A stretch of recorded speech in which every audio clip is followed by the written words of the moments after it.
आज राहुल गांधी ने कुछ ऐसा कह दिया जो सत्ता के गलियारों में गूंज बनकर फैल गया। राहुल गांधी ने सीधा हमला किया है। किस पर और क्यों?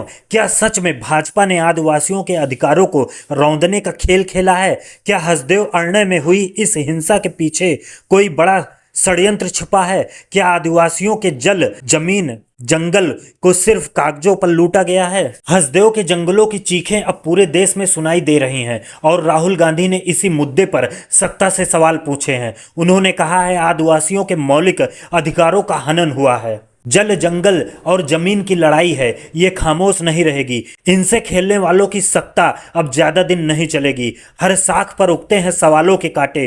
कौन छीनेगा अधिकार? ये लड़ाई अब सीने में जलेगी।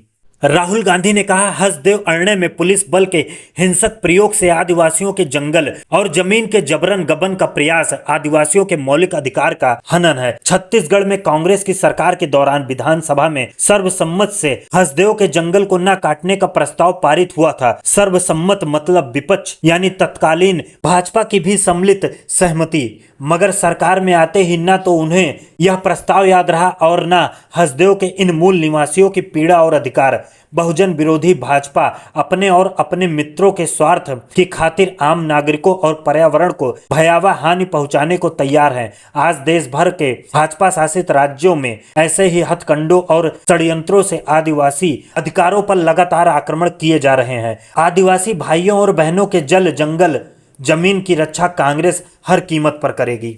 हसदेव अरण्य में जो हो रहा है वो सिर्फ जंगल काटने की बात नहीं है, ये उन आदिवासियों के हक छीनने की साजिश है जो पीढ़ियों से इस जमीन के रखवाले हैं। राहुल गांधी ने इस मुद्दे को उठाकर भाजपा पर सीधा आरोप लगाया है। विधानसभा में सर्वसम्मति से हसदेव के जंगलों को बचाने का प्रस्ताव पास हुआ था, पर सत्ता में आते ही भाजपा ये सब भूल गई।